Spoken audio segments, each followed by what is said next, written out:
Hasan Piker, going on this vulgar rant, mocking wounded war vet for losing his eye fighting for our freedom.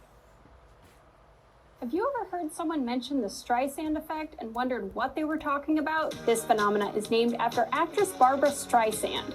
Sometimes when you try to cover something up, you end up bringing more attention to it than if you had just let things be. The assemblyman will not denounce Hasan Piker, who said, America deserved 9/11, dude. the assemblyman just said in his response, Hasan Piker says America deserved 9/11. There you go. There you have it. My friends, we have toppled a political dynasty. Now to the Michigan Senate race, where El Sayed is campaigning in Michigan, appearing on stage at 2 Michigan campaign rallies. He's proactively campaigning alongside Piker. The man who says Hezbollah's flag is his favorite because it's dope. Why would you align yourself for raging anti-Semites? Who has defended Hamas terrorists. Calling them the lesser of two Israels compared to the evils. Lesser of two. That's what I find a bridge too far. When I went up to my good friend Chat and said, hey, can you walk me through some more controversial statements of Hasan Piker, even ChatGPT went out of its way to soften the edges of Hasan and give me context. Thanks, but no thanks, ChatGPT. Hasan Piker is campaign poison. Placing yourself on the wrong side of a 90-10 issue is only going to make you look bad. It's going to be good for me. It's going to be good for the candidates that I work with. Turns out it was true. Abdul El Sayed at 27%. Oliver Larkin. Milan Kiros, everybody. Nice to meet you, Hasan. Welcome to the broadcast. Thank you for having me. Oh my gosh. What's going on, man? What's up, dude? Good to see you again. I really enjoyed it. Yeah. How you been? He's trying to get that out. Wow.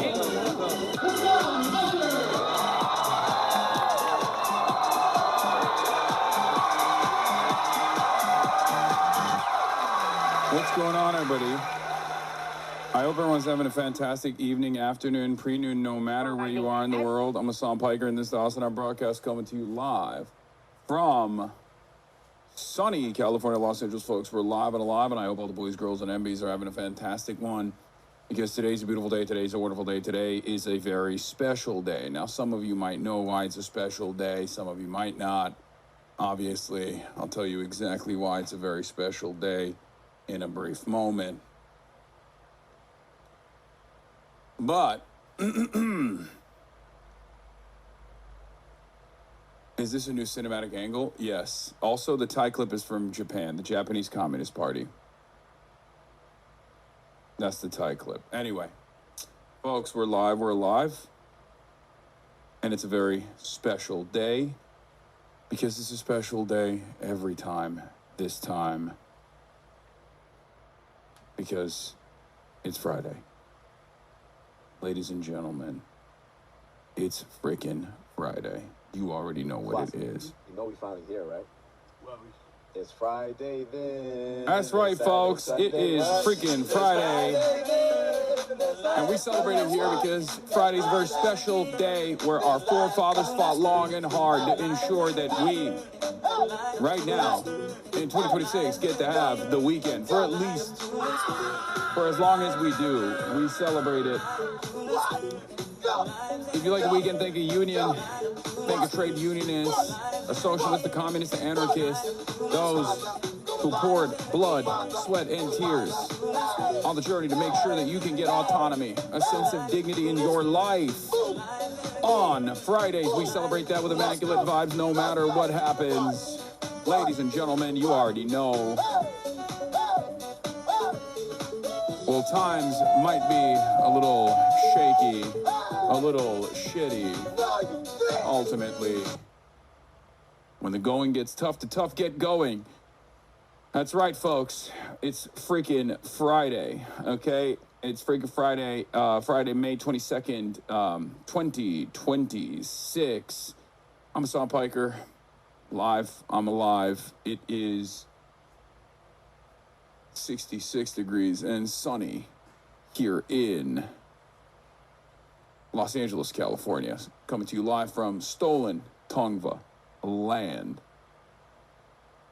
Is that a velvet jacket? I don't know if it's, no, I think it's corduroy. I don't know if it's not velvet, I don't think. Anyway. Yeah, it's It's Freaky Friday. It's casual. I'm wearing a more casual fit. I got the Japanese Communist Party 70th historic. I don't know why it's the 70th. Is it like the 70th anniversary? Because then it was like many years ago, I guess. But but yeah, I'm alive. You might have noticed that it looks a little bit different as opposed to yesterday, and that's because it looks nicer. Love the suits, but I miss your old drip, not gonna lie. Yeah, well, it's fine. I had to get suited up and booted up a little bit, you know? In any case, this is part of the broadcast where I tell you about my personal news, but as you already know, I'm a friggin' chud-ass loser. And as a friggin' chud-ass loser, I don't have anything going on in my life. Anything of note, anything noteworthy, I don't have in my life. Not even a little bit. Better to change the fit to win mainstream cred than the politics? Yeah, exactly. I mean, it's part of it. It's part of it. But some people are not having such a good time. Let's be real. One of those people is Tulsi Gabbard. She just quit her job. So we'll obviously be talking about that. I mean, that's a big deal. Right? It's a big deal.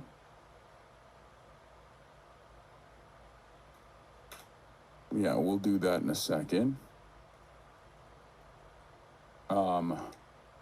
Another woke-based warrior has entered the fray, has joined the ranks of anti-imperialists. What does that mean?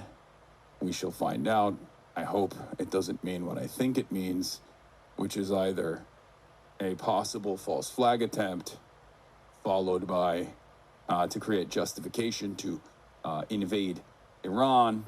Hopefully that's not what takes place. Care Bear Bonfire coming over for lasagna later. Yes, sure.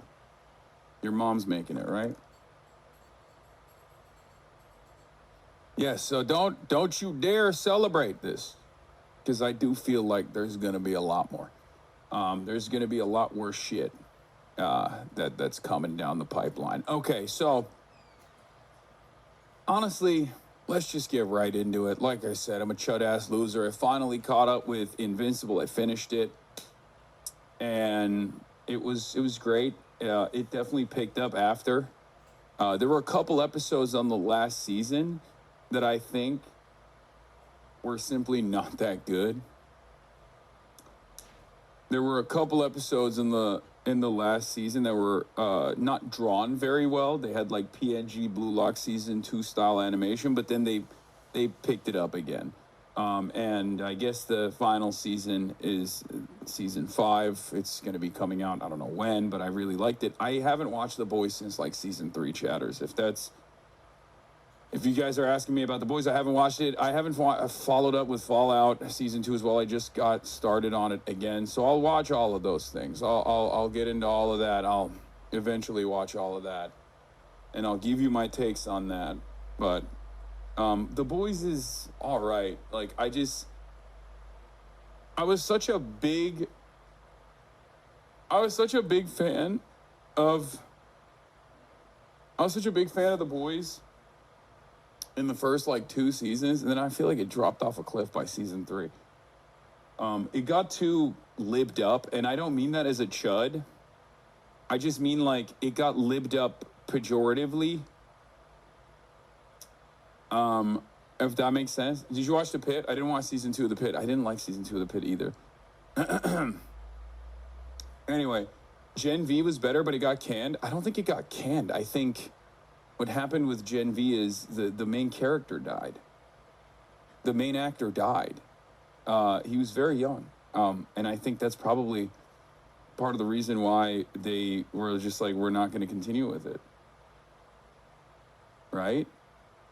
Spoiler? No, like in the real world, man. The person who is an actor, the person who was acting as the main character died in the real world. No, it was canceled. The cast said it. Oh, okay.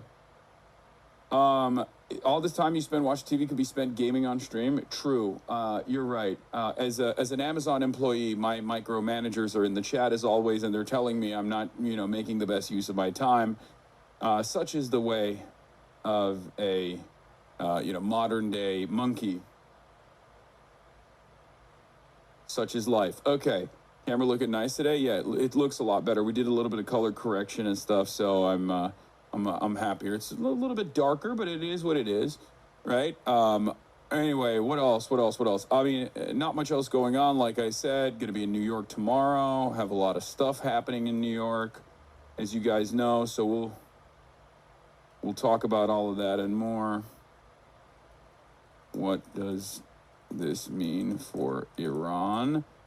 Trump supported his cratering, IRS audit immunity, Trump J6 slush fund, EF Day 84, no war with Cuba, New York City, tomorrow, get in now. Okay.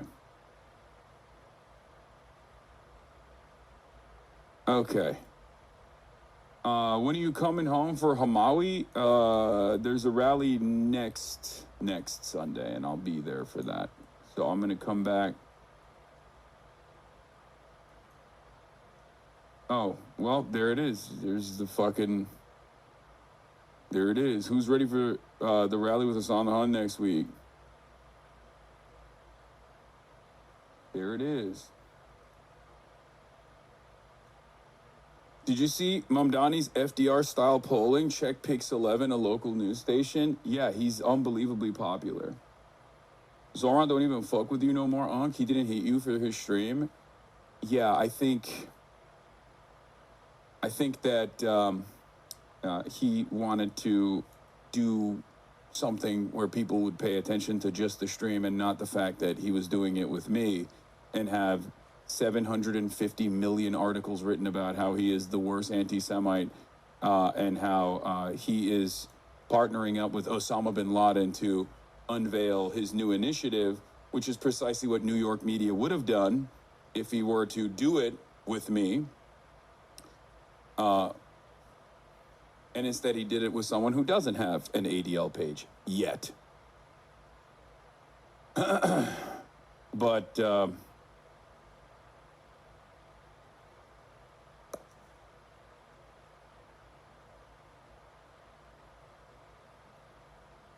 he's regretting that now. I mean, yeah, it's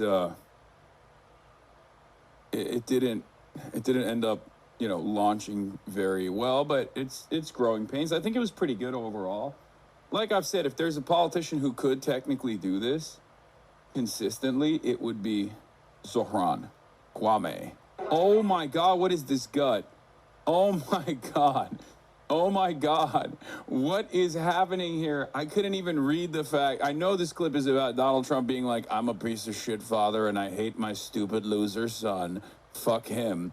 But what's a lot funnier is that this guy's gut is just so prominent in this video. What the frick? Belly button protruding. Barney Frank, nipples protruding. He died disrespectfully. Right?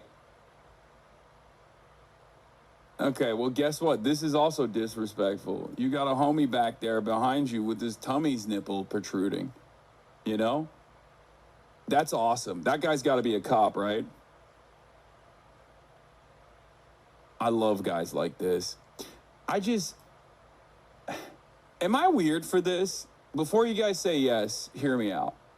When I see unique bodies like this, I love it. I genuinely cherish it. Like Stephen Chung, Donald Trump's social media guy, he is perfectly shaped.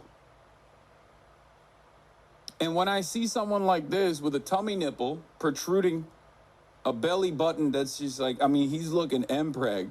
I'm like, that's awesome. Because anyone can abuse GLP-1s and peptides and steroids and look sexy, right? Anyone can do that. But building a body like this, because his belly is rock solid, okay? It's all fat, but it's also definitely rock solid, right? Did you use the AirPod mic to record this, Law? Fuck. Did the recording sound terrible on my end? Hasan Piker people, lesser employer, for a certain that's a pat on That moment where they think, oh, we finally have converted. How did that happen? What the fuck? Why does this sound so tinny? Oh no.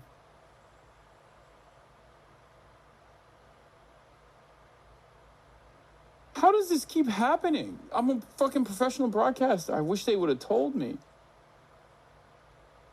You made the front page of the Danish news? Yeah, I saw. I don't know why. I really wanted to read this article, but I couldn't get past the paywall. But it's Moderne Tider. Kan han redde den amerikanske venstrefløj? And for some reason,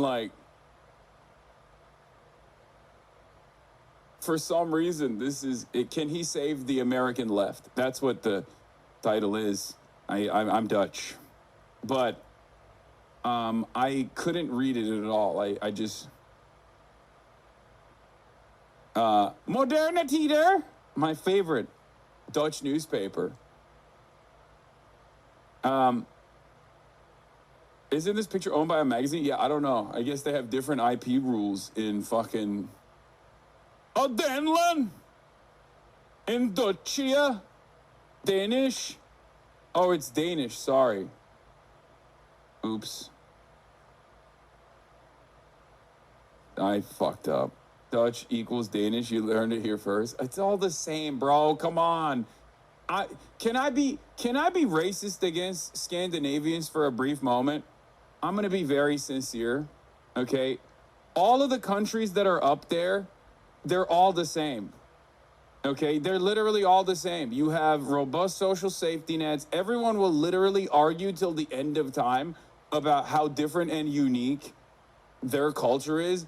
I'm an American. I'm fucking stupid. From where I'm standing, it's just like all of that is the same to me. Okay? And yes, it's all the Netherlands. It's all Scandinavia. Yeah, people are like, no, Netherlands is not Scandinavia. I don't care. It's all the same. It's that thing. And when you point to that thing, everyone understands, okay? Like, when you point to that thing, everyone understands exactly what you're talking about, which is like the tall Europe whites, okay? They're taller, Vikings in the history, and robust social safety nets, like somehow social democracy worked over there, okay? That's it. It's just like, it's bikes. There's bikes everywhere too. You're embarrassing yourself. Law? No, I know. I mean, I'm joking, but I'm also kind of not joking. You know what I mean? Like everything north of here. I'll pull up a fucking map of Europe, okay? Europapa, okay? Hold on, fuck.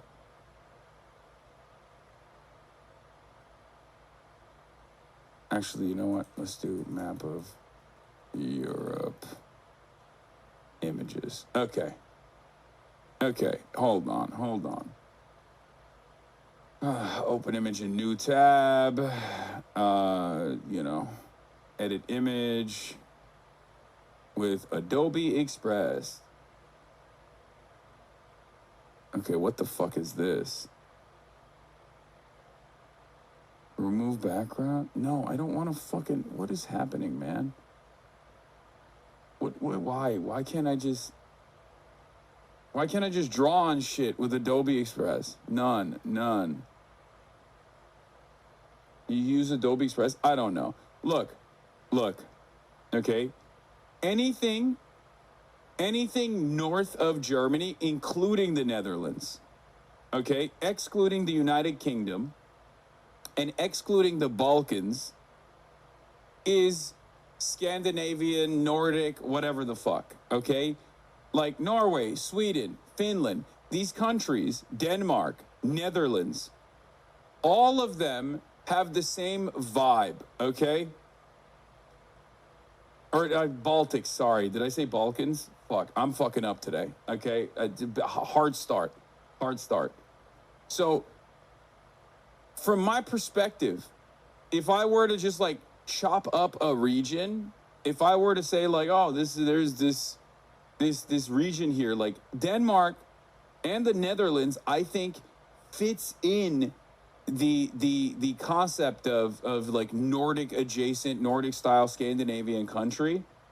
Okay, I know it's technically not true, but everything past the point of Germany, like everything north of Germany that isn't an Eastern European country, like considered an Eastern Bloc country, Eastern European country, they got the same fucking vibes, right? They got the vibes of a country that drives to work with bikes, great public transit, robust social safety nets, social democracy, and they all have like similar vibes. They're tall, okay, and they have just genuinely very strange food choices that I don't personally understand because I don't eat a lot of seafood.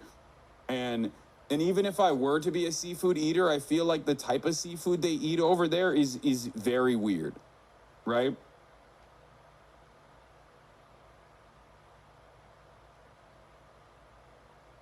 Like, these guys eat as though the Vikings are about to rape and pillage the land again, even though they are the Vikings themselves, right? Like, you know how sometimes people will say, like, British people, the war is over, like, you don't have to eat like this, right? It's even more weird in these kinds of countries where they eat as though there is still a war going on, but the war is in the 12th century. You know? Like, oh, my favorite type of food is onion on a piece of bread. And also, if I'm feeling a little crazy, I will go and open up my tin can of fermented fish. That's not allowed for travel. It's not safe for travel because it's basically a biohazard. It's like, why are you eating like this? You know what I mean? You don't have to eat salted fermented fish any longer. We're in 2026. You don't got a fucking Taco Bell? What the fuck are you doing? Get a Taco Bell. Open up a Taco Bell. I feel like if they opened up Taco Bells in these countries that I call broadly Scandinavian Nordic countries, it probably would kill half the population, honestly, because they would be like, what are these flavors? I've never had one. What is this flavor? This is not like my regular meal of one slice of toast. And also, sometimes if I'm feeling fancy, fermented fish.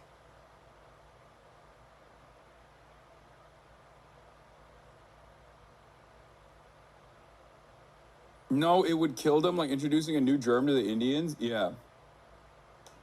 But yeah, all these countries, from my perspective as a stupid American, and I recognize it. Like, I'm not intelligent. I'm an American, okay? And I think that's just how it goes, right? When you're an American, you're kind of dumb, and it is what it is. You just are not supposed to understand geography. Oh, Greenland and Iceland also, obviously, a part of this equation as well. They also are, like, kind of Scandinavian, Nordic, like it doesn't, you know, like they're all the same. Like it's all Viking countries to a certain degree, to varying degrees. And the more you move away from the heart of like Viking country, which is obviously this area right here, the more you move away from that, the more like Slavic you become, the more Eastern European you become. Like, I know while I was having this conversation, there was probably like the 8 Estonians that are in the chat that are like really excited, right? Because they were thinking, oh, now is our time. Like, will he say we're a part of it? No.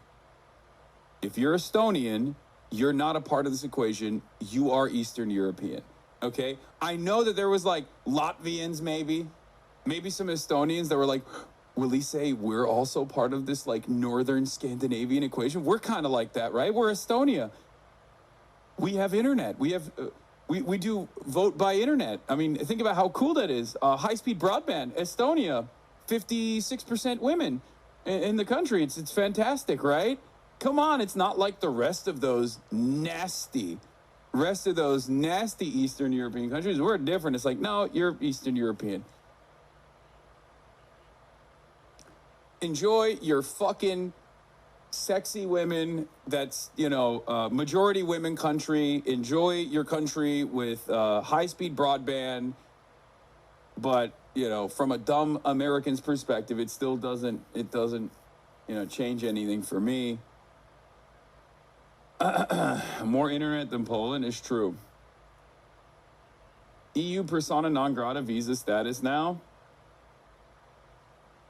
Oh my God, they have a Reddit. Look. This is... Why isn't Estonia considered a Nordic country? They have strong ties to Finland. They also follow the Nordic model. And besides, Estonia has nothing to do with the other Baltic countries. I fucking knew it.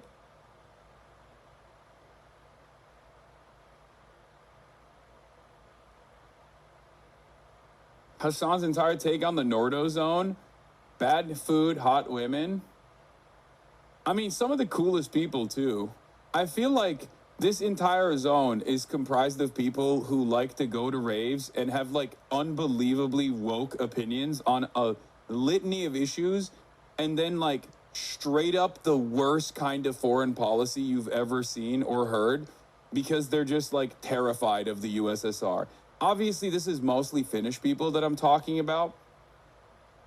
Like, they'll just be like, I'm actually a real communist. I'm a communist. I love communism, except I will fight to death to oppose the Russian Federation because they want to do the USSR again, and that means they're going to come and invade. So I've been training in the woods to make sure that I have my winter fighting gear. You know, I'm training in the woods to make sure that we can fight back against the Russian incursion. Cucumber Femme. Have you ever been to Estonia? It's extremely nice. Can you please move on from cringe European takes and talk about important stuff? No.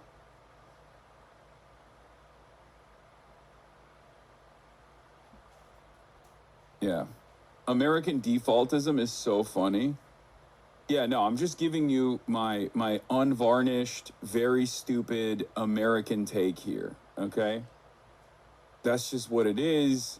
And obviously, as an American, you know, my word is basically the new rules, okay? That's how it goes. Sorry, we are stupid, we're dumb, and we spend a good deal of money on our military, which means when we have dumbass opinions, you have to live with that dumbass opinion, okay? As an silence. Euroid, an American is talking. An Amerifat is talking. Okay? Nice clip-on tie, chuddy, chudmaxer. It's not chudmaxing to have a fucking clip-on tie, okay? Anyway. You're literally Turkish. You can't even get into Europe. That's true. That is also true. I am, but I was talking like an Amerifat right now. Okay? I was talking like an Amerifat. It's true, though, my family called me a Russian lover after I said I'm a socialist. Yeah. Estonia is funny. They have one piano manufacturer, and it's called Estonia Law. How do you even know about Estonian leftist tropes? I'm online a lot. Also, I got a doctorate in racism, and a big part of that. A lot of people think when you get a doctorate in racism, okay, when you're a Dr. Jihad, when you get a PhD in racism, sorry, that it's simply, it just means that you know how to be racist to non-white groups, but like, are you actually brave enough to figure out how to be racist to white people? You know? As a PhD, my racism PhD knows no bounds. Like, there's definitely a good deal of like anti-white racism that I've also learned as well. I'm a learned racist. Like don't even get me started on the Balkans. Right? Because when we get down to the Balkans, I mean, those guys are basically, like, that's the OG, right? Like, that is the most advanced version. The Balkans are basically like the The Balkans are basically the India of being racist to dudes that live in the same exact neighborhood and look the exact same and sound the exact same and eat the same exact food. You know how, like, in India, there are so many different racism variants where you're like, what the fuck is going on? That's the Balkans. The Balkans are the white guy version of that.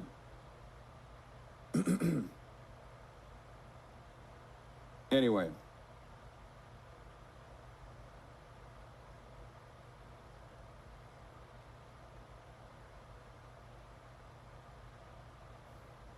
Why is India always catching strays? I mean, we're talking about racism. You think India doesn't get a mention? I mean, what are you talking about? You gotta give a shout out to the OGs, you know what I mean? Like, they're cooking up new methods, or when I say I dusted the tomes for the oldest versions of racism, that's what I'm talking about.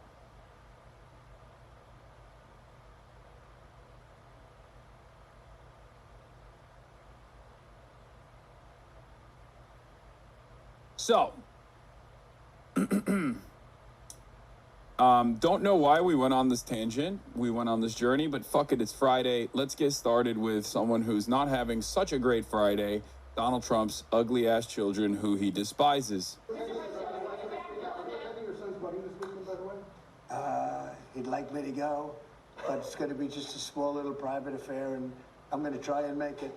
I'm in the midst. I said, you know, this is...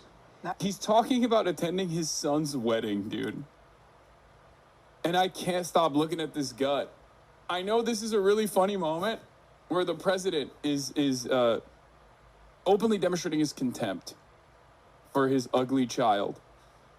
But I can't get over this belly with the fucking, with the Audi protruding from the t-shirt.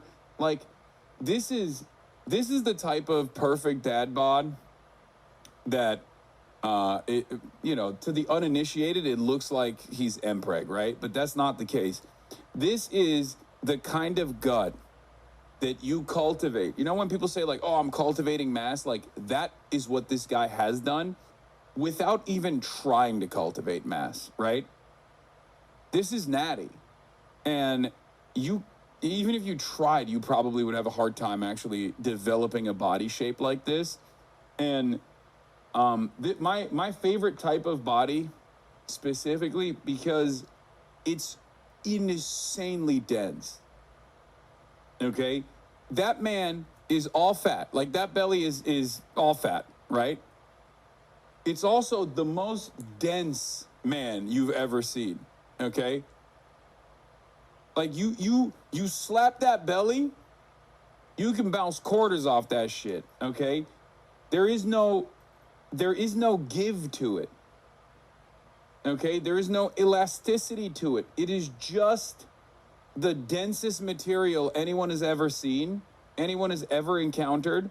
It's solid mass, and it's all fat. Not even a little bit of muscle.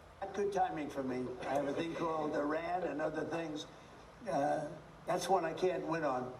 If I do attend, I get killed. If I don't attend, I get killed. By the fake news, of course, I'm talking about. What? But he's got a very person who I've known for a long time, and hopefully they're going to have a great marriage. In my headcanon, he's talking about his son. My son, he's a person I've known for a very long time. You know, maybe, perhaps too long, some might say. Some might say perhaps too long. A very person who I've known for a long time, and hopefully they're going to have a great marriage. Wait, is he talking about, wait, what? News, of course, I'm talking about. No, but he's got a very person who I've known for a long time, and hopefully they're going to have a great marriage. Oh my God. I know he was trying to say, you know, he's marrying a person I've known for a very long time, but he fucked it up. And it literally just comes out as him talking about his son. You know, he's a person I've known perhaps for too long. Perhaps for too long. Many people are saying, why do you know your son for this long? And I say, Have you seen the guy?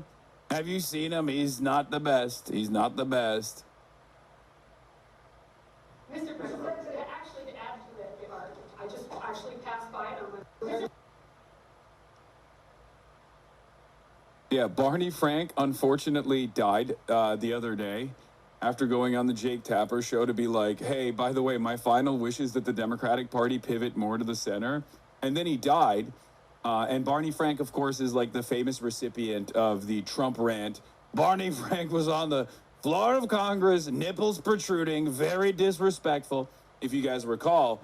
And if Barney had stayed alive for like a couple more days, if he hadn't used like his last moments on Jake Tapper, he probably would have extended his life, his lifespan maybe a couple days, so he could see the belly nipple protruding right behind him, right behind Donald Trump, you know? Yeah, this is the famous Barney Frank looked disgusting, nipples protruding in his blue shirt before Congress. Very, very disrespectful. Wait, what the fuck, dude? I wish I could put my mouth around the Audi. I mean, it is a perfect Audi. It is a perfect Audi. I kind of understand what Brace is saying. Like, I feel like that's the type of Audi. That's the type of Audi that needs its own space. Like, you need to just like maybe get like a little slit and just like open up a little slit, like a little pocket, like a window, so the Audi can just like protrude out. You know, like boop. I mean, give it some air, you know? Am I crazy?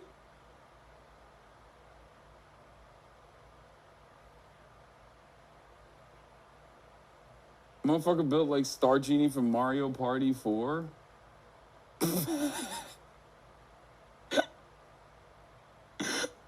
He does. I don't know what's going on there, but he really does. When you suck on that Audi, smoked milk comes out. Ew. In pediatrics, we would consider that a likely umbilical hernia and probably intervene with surgery. Yeah, when we talk about sucking on that little Audi, that's what we're talking about. It's a surgical intervention. It's necessary. What is this? Donald Trump. We have the. I think you need a place like this.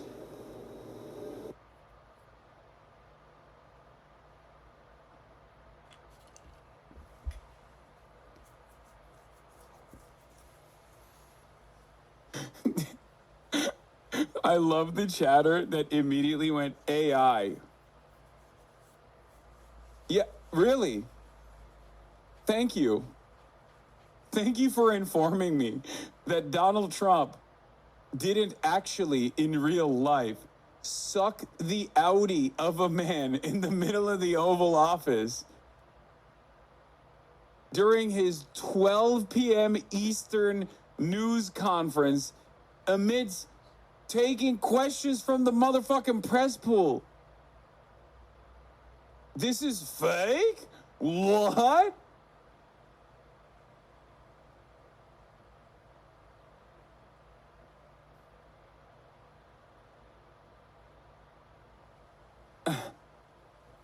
Let's be honest, would that be the craziest thing he's done? Yes. Yes, it would be, Megaphonics. Yes, this would literally be the craziest thing he's ever done. If this was the... Like, I know you're trying to make a broader point about, like, how crazy he is, but, like, yeah, no, this would probably take the cake, I think. On camera. Anyway... I'm a numbers guy, okay? So I grokked it, I ChatGPT it. ChatGPT says this is not fake, okay? It's very scary times. Welcome to Valuetainment. Very scary times happening right now. And I grokked it, I ChatGPT it, and I found out it's actually real. Donald Trump is sucking on the Audi. Donald Trump is sucking on the Audi of the guy standing behind him, protruding his belly nipple, okay? But honestly, I'm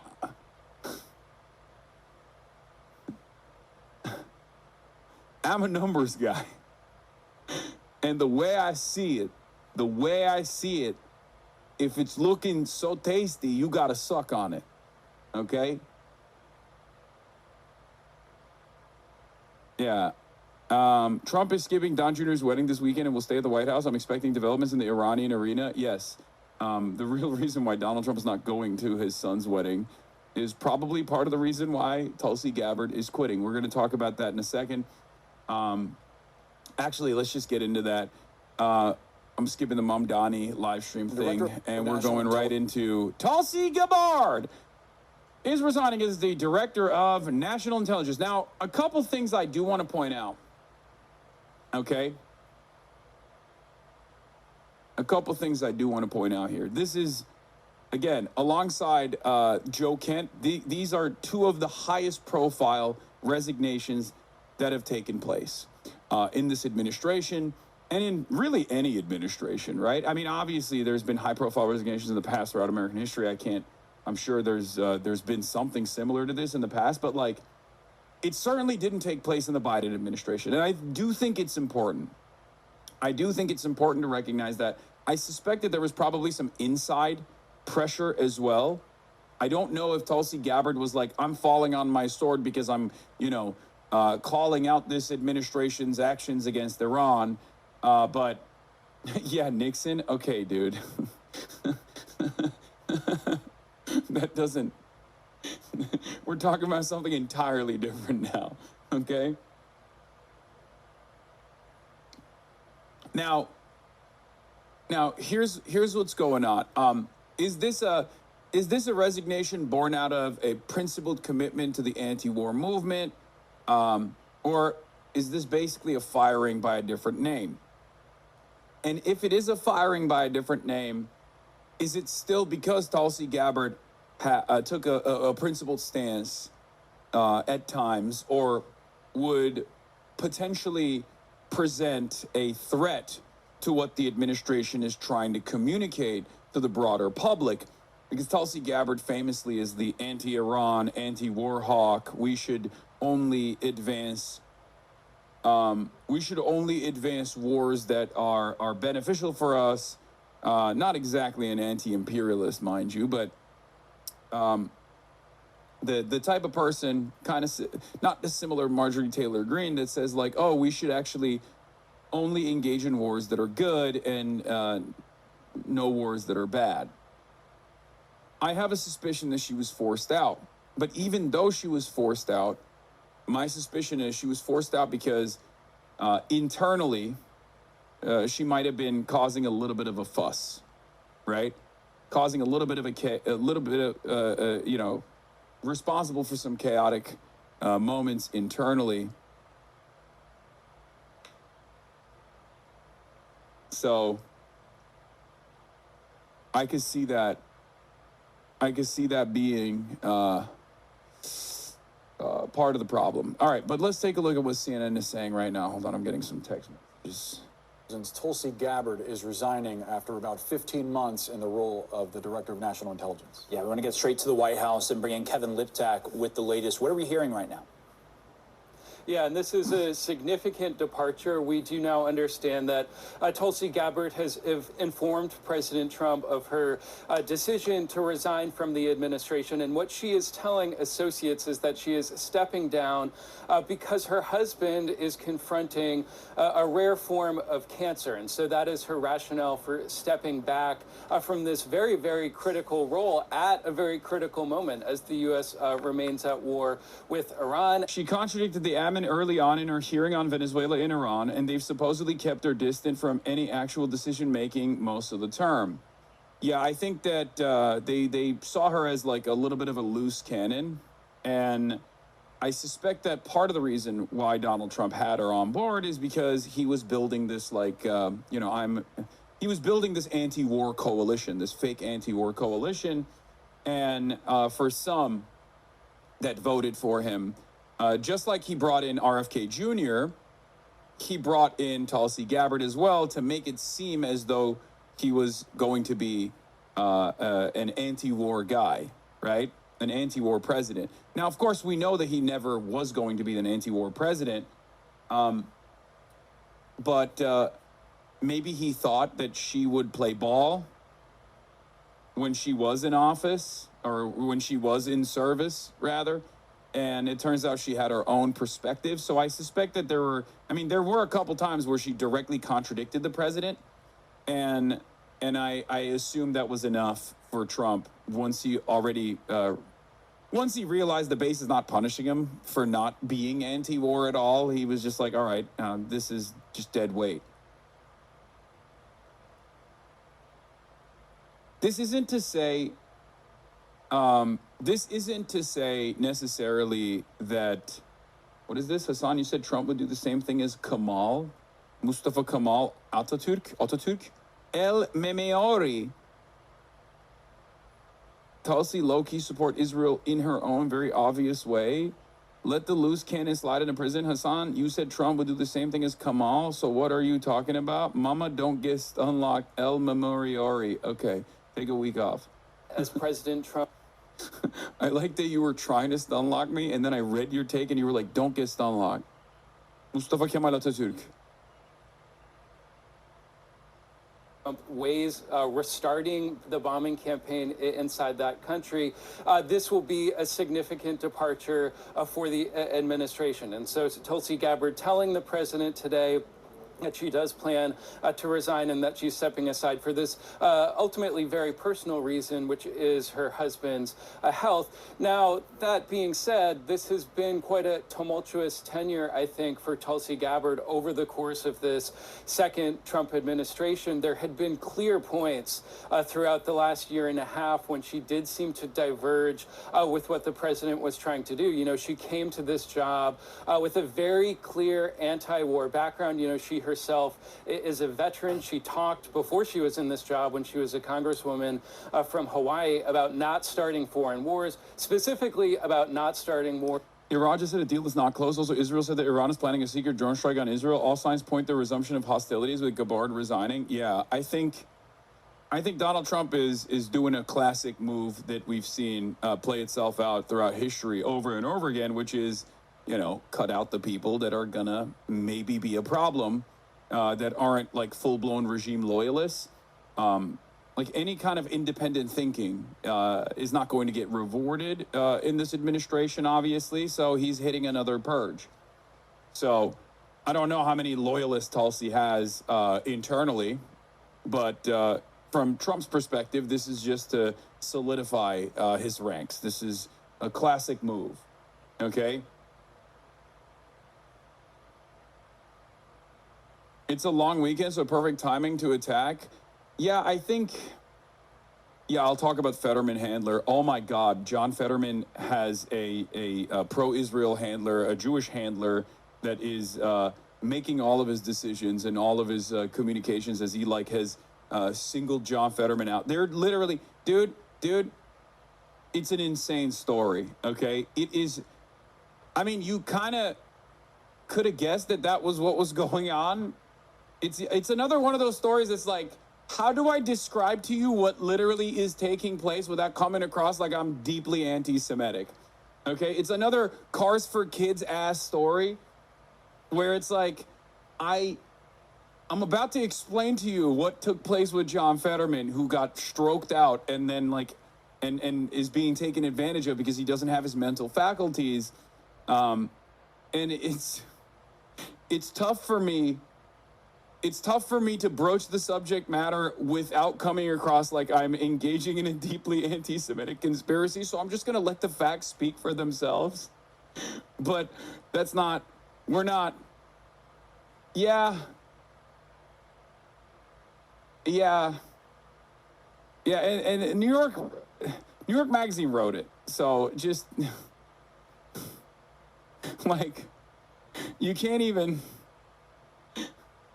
what do you say? Okay, well, fuck, I'm going to get into that in a little bit, okay? I'm going to get into that in a little bit.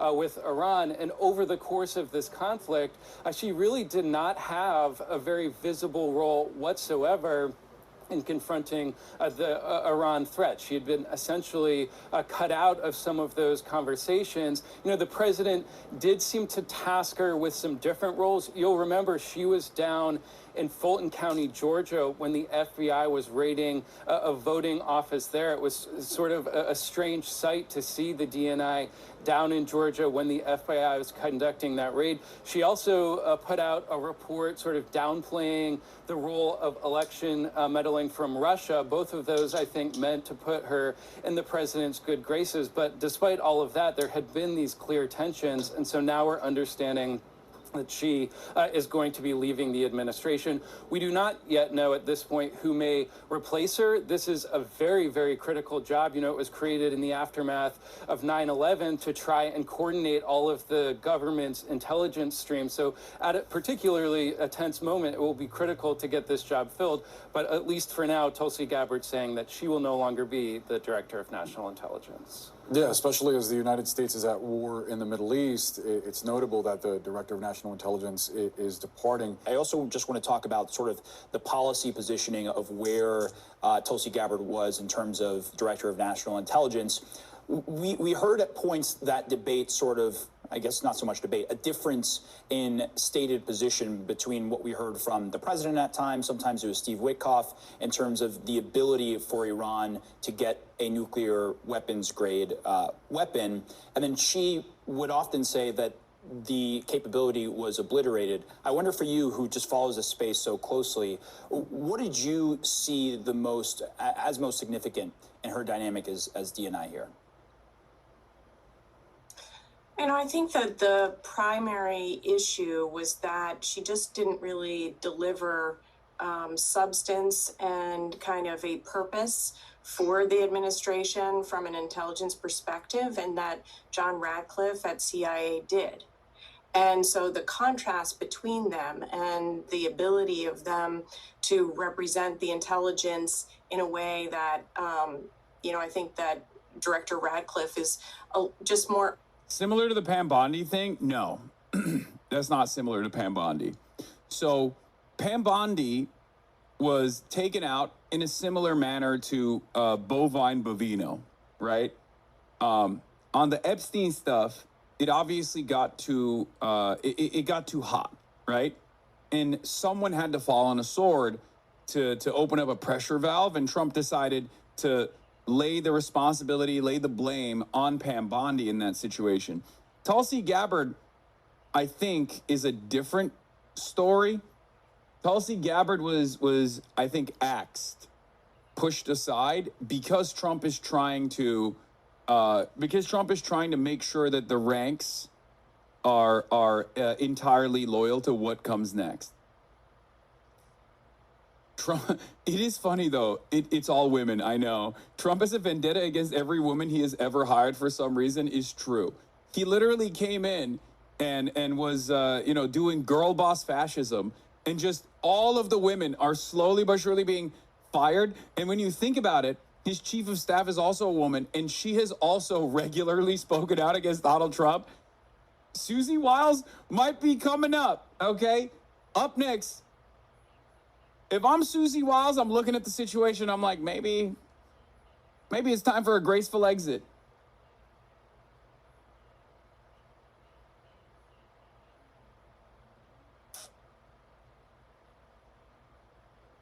Artful in... But yeah, I think there is a difference between Tulsi Gabbard and Pam Bondi. Like, Pam Bondi was unbelievably loyal to Donald Trump. Tulsi Gabbard is obviously also loyal to Donald Trump, but she definitely had her disagreements with the Trump administration on some of these issues.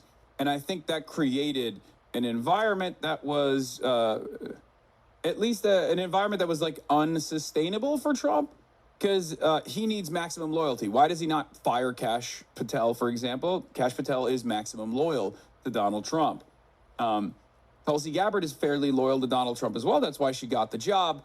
But there are areas where Tulsi has stepped out of line in a public manner, and I don't think Trump likes that at all. Trump is very much worried about stuff like that, especially if he's about to make a big move in Iran, especially if he's about to go back into war with Iran, or who knows if there's going to be a fucking false flag attack or something.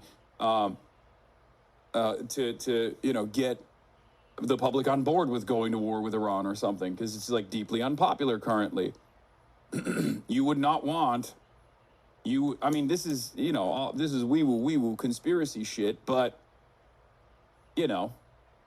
deeply unpopular war. It's cratering Trump's popularity, even in his own base. It's like starting to chip away at his own base.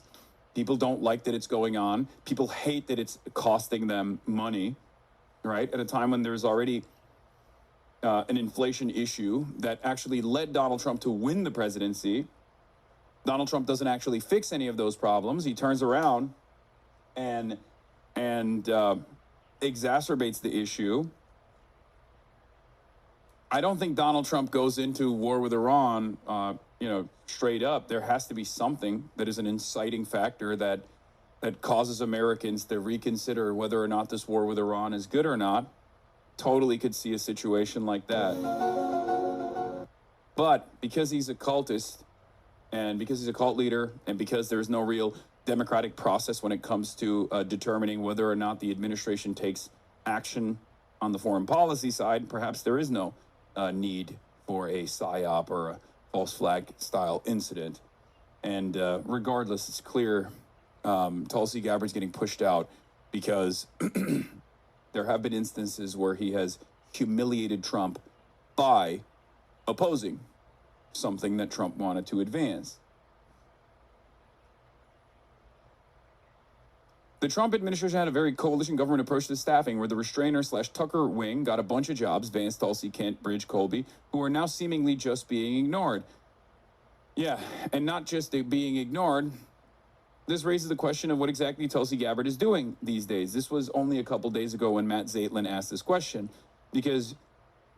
when Joe Kent initially resigned. Sorry, not a couple days ago, a month or so ago.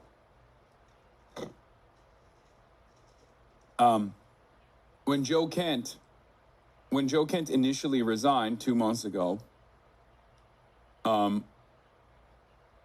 this was an understandable question because Joe Kent was a part of the Tulsi Gabbard wing of like, we have to be a little bit more restrained. We shouldn't be going and waging war with, Middle Eastern countries. We've done this kind of military adventurism over and over again. It's been a failure, and we mustn't repeat those mistakes. Like that was part of the appeal for people like this, right? That appeal was what, allowed Donald Trump to present himself as a potential dove even, right? And now it's going away. It's going away because he doesn't give a shit, because he doesn't need it. He does not need this base anymore. He doesn't need credibility in this space any longer. And he would much rather have people stay completely loyal to his military actions. All of them are Russian spies. Fuck them, buddy.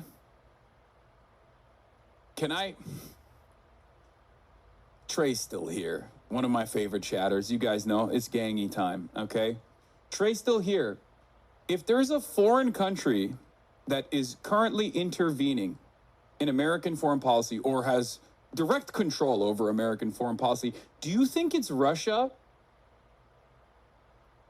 Or do you think it's maybe another foreign country?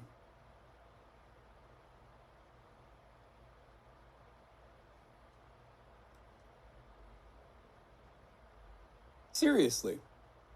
Saying, oh my God, this is Russiagate in 2026 is pretty crazy when Israel basically fucking has its fist shoved deep inside of the asses of half of the people that are closest to Donald Trump, and also potentially Donald Trump, and not even potentially, definitely Donald Trump as well. If there's one country that is playing a formative role in American foreign policy, I don't think it's Russia. Okay? I think that country is Israel. Threading the needle, and then behind the scenes providing really value added, because the CIA has that value added, right? They have deeper analytic core, and then they have the operational capabilities that, of course, ODNI doesn't have. And so I think that, it's the divergence of views that were very core to who Tulsi Gabbard is and was, that never really synced. And then just, the value added or lack thereof. Wow. I'm also curious, Beth, about the most recent incident that drew criticism from both parties regarding her visit to this elections office in Georgia. She's obviously, as DNI, focused on coordinating overseas intelligence, but there she is in Fulton County at a domestic FBI. Yeah, this was Tulsi being like, no, Mr. President, I am loyal. Like, please put me back in, coach. I mean, this was a side quest. It's also insane, right, to send the director of national intelligence to American states to potentially signal that you're invested in doing some kind of interference in American elections is a wild thing to do. But that is where we are. Not saying fix it, only asking because curious why the lighting looking dimmer today. We fixed the lighting so it looks better. It looks better, doesn't it? Does it look better or does it look worse than yesterday? If the answer is yes, it looks better, then stop asking. It does look better, by the way. I know it looks better. The color arrangement is far better.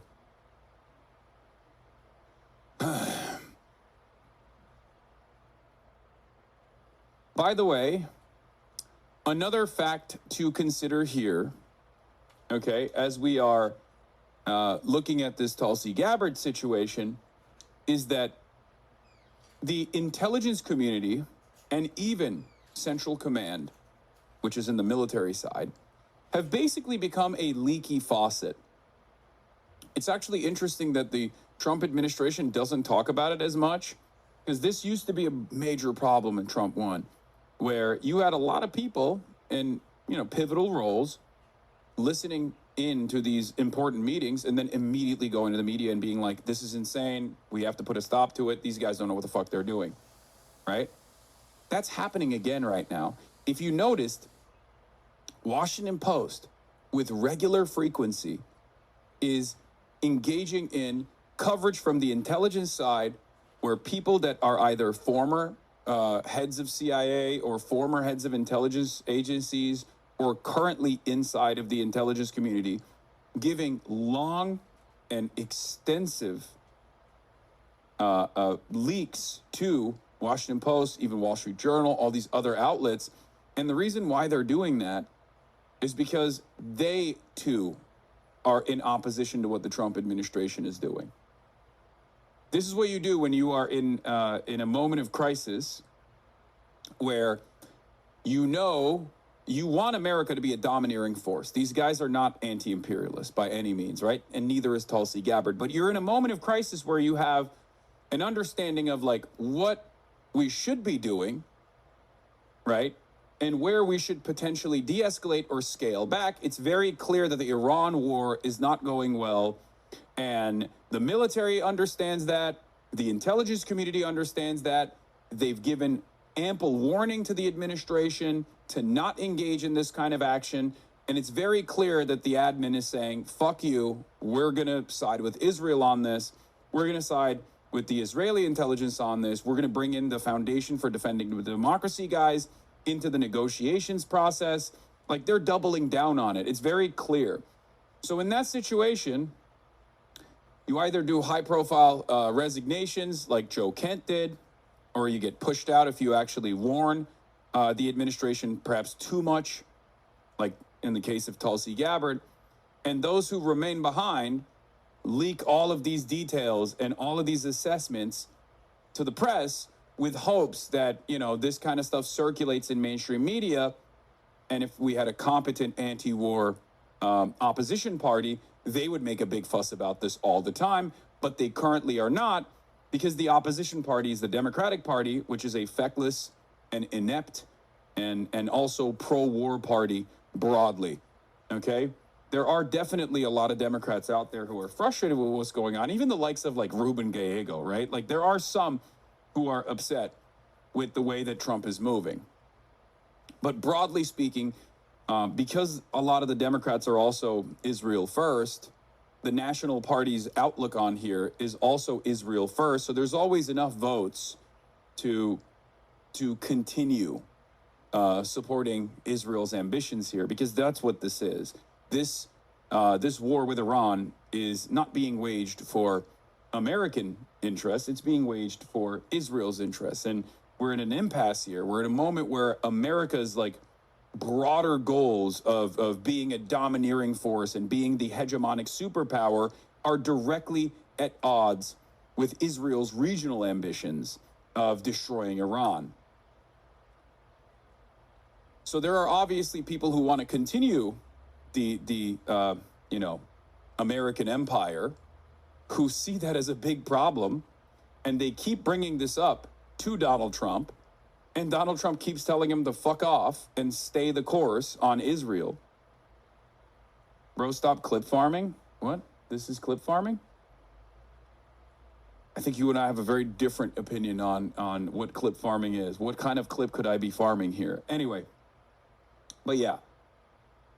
Mark Ames also has a similar attitude here, judging by, John Hudson's new coverage, right? John Hudson delivered this scathing scoop yesterday. The U.S. has depleted much of its inventory of advanced missile defense interceptors after expending far more high-end munitions defending Israel than Israeli forces use themselves.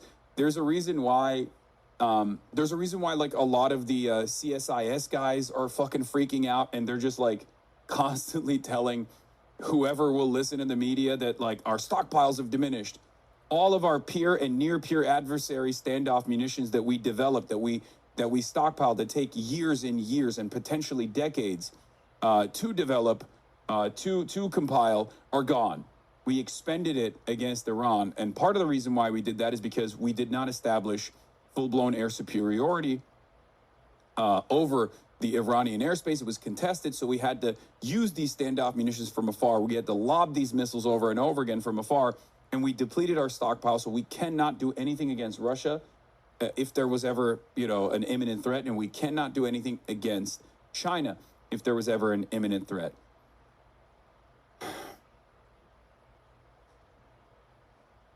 So that's a huge problem for a lot of the people on the military side who want to maintain American force projection capabilities, right? So even from their perspective, this has been a wash. But what's unique is, I think there are more people, maybe due to the incompetence of this administration, there are more people who are naysayers, who are willing to actually resign or willing to make a big fuss about it at higher levels than the Biden administration. The eye search of this elections office, reportedly putting President Trump on the phone with FBI agents as well, raising concerns about. But yeah, sorry. What I was going to say was, Mark Ames has a similar assessment here. It says, U.S. officials leak into WAPO how badly Israel's weakening the empire shows growing resentment. Yet Israel remains confident that there's no sacrifice Washington won't make for Tel Aviv's benefit, up to and including national suicide. And so far, Israel's been proven right. Yeah. This is the death of American empire. Israel is accelerating the death of American empire. J.D. Pondan is real, okay? And maybe even J.D. Pon Bibi is real, okay? J.D. Pon Yahoo, the big Yahoo himself, has forced the hand of the current American administration into a double suicide pact. Obviously, there are, intelligent people who I do not align with at all ideologically, because I don't want the American empire to be this domineering force. I think that's very dangerous and deadly and not exactly beneficial for nations in the periphery, the people that live in those countries, and it's certainly not beneficial for the American working class either. But these guys want that to continue. They benefit from it, and they're realizing that Israel has accelerated the demise of this process. Political interference, the backdrop, of course, President Trump's claims about the 2020 election and there being fraud in Georgia. And then this is also incredible scoop from John. This was a really blistering blind quote. Israel is not capable of fighting and winning wars on its own. But nobody actually knows this because they never see the back end, said a second administration official. Okay? There is a tremendous amount of resentment within the State Department right now against Israel. Obviously, there's always been like the two different, the two different schools of thought within the State Department, like, and the CIA. The people who are like, Israel's not a good ally for understandable reasons. And then the people who are like, shut the fuck up, am Israel high? How dare you say that? It's the most important nation on the planet. And over again, the people that have said, am Israel high, Israel's the most important nation on the planet, or have literally served in the IDF, for example, like Amos Hochstein, or people who are ultra-Zionists, like Brett McGurk, for example, have won that conversation, have told successfully every single other naysayer within the State Department to shut the fuck up. The Trump administration is not as competent as keeping the ranks tight, as the competent bureaucrats within the Democratic administration. So you have, and also Trump is engaging in a lot more risky behavior that does actually stress test American capabilities here. And therefore, you know, you're going to hear more and more people come out anonymously with these sorts of quotes.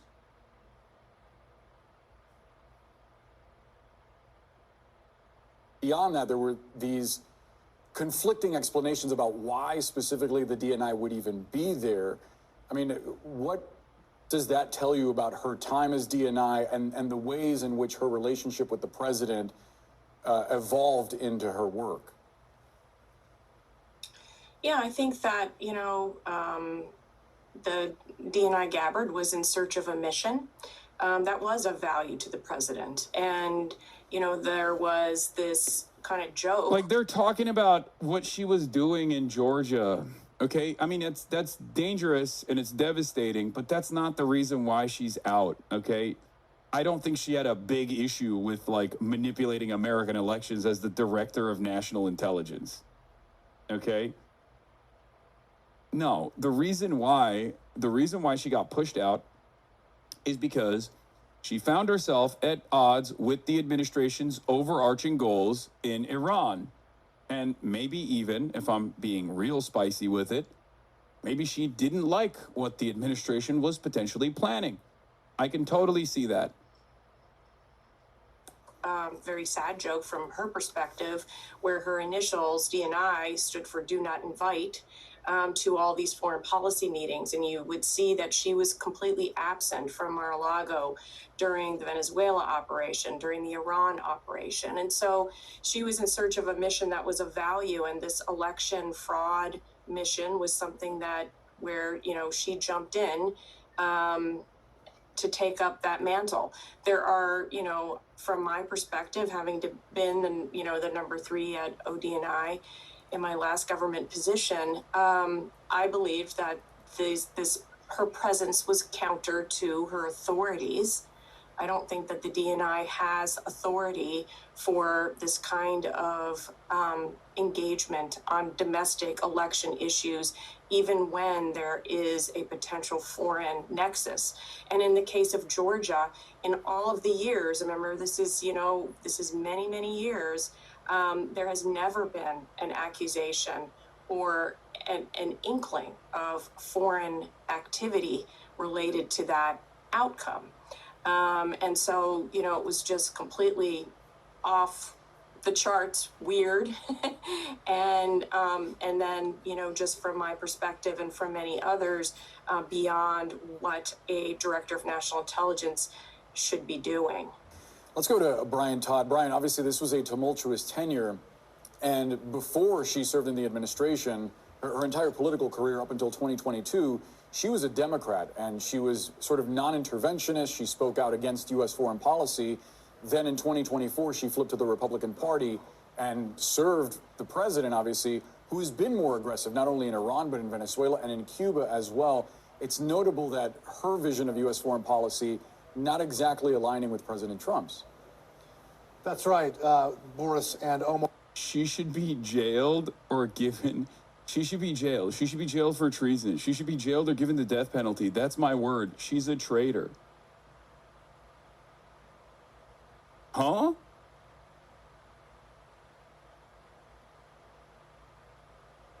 I've never been a fan of Tulsi Gabbard, but that's crazy, chatter. What are you talking about?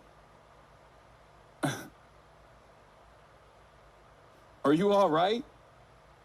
This is like Tulsi Gabbard's, Tulsi Gabbard got pushed aside. I know her history well.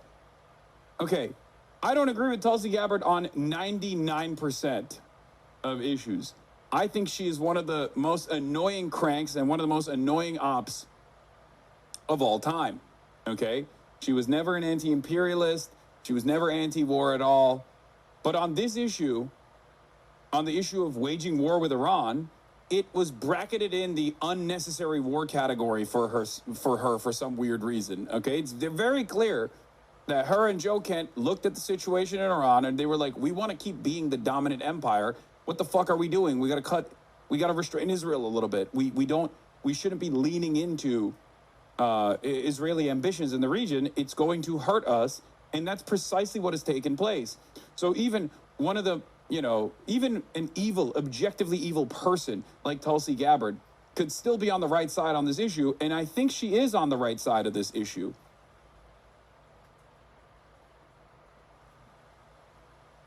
I agree with Bing Bing Pow Pow, Pow Wow. She went along because of the money, yes. Yeah, she's awful. She's not a good person at all, but it doesn't matter. In this moment, I think it's important to analyze like what her contributions were that led to her being pushed out. I'm not gonna fucking find myself agreeing with the admin and being like, yeah, no, she should get the death penalty. What are you, crazy? Yeah, she was a Trump administration appointee. Of course she's evil. That is correct, and it is unusual for a director of national intelligence to leave office, basically at the height of tensions with Iran. And as this conflict has not come to a full resolution as of yet, it's striking that she's leaving during that period. And again, like, I'll tell you like this. Anthony Blinken is a butcher, okay? But if he resigned during, at any point after October 7th, if he resigned or if he was forced out, I would be very curious to hear what he had to say, okay? So even the most dishonorable Army PSYOPs person like Tulsi Gabbard could have more honor than the likes of Jake Sullivan or Anthony Blinken. And I think that's, part of what's going on here. That's kind of what's going on here. This isn't a defense of Tulsi Gabbard at all. I'm not a fan of Tulsi Gabbard. You guys know I've been intensely critical of Tulsi Gabbard for her entire career, even at times when everyone back in the day used to present her as like a leftist hero or an icon. But I do think she got pushed out because she, she found herself at odds with what the administration was doing.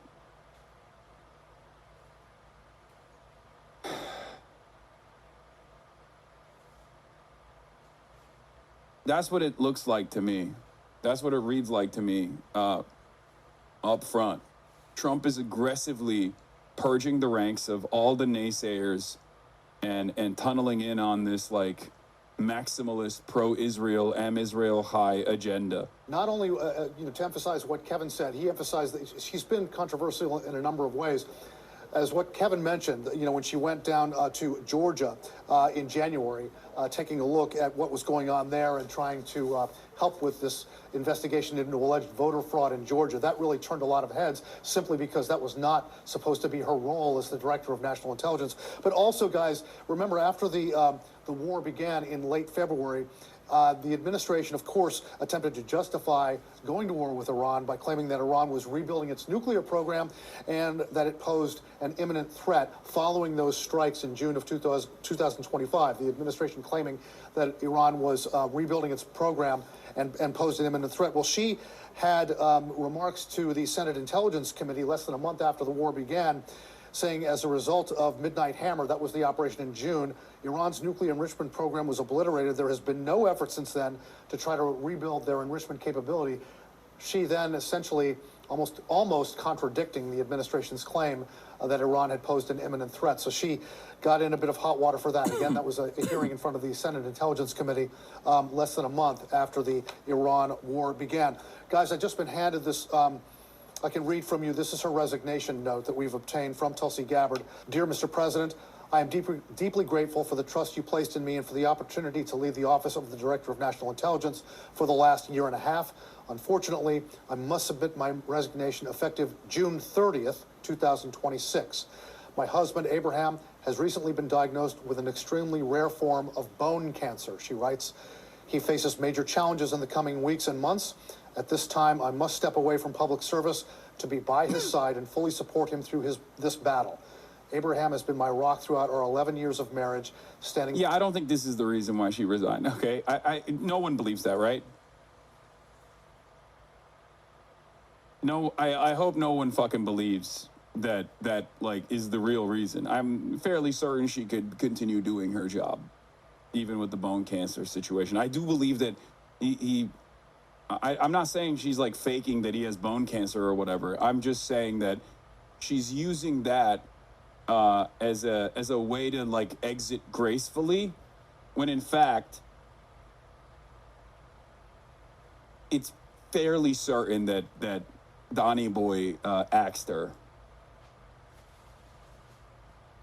Trump in New York for a rally for Mike Lawler. Cards like bigger than your chest.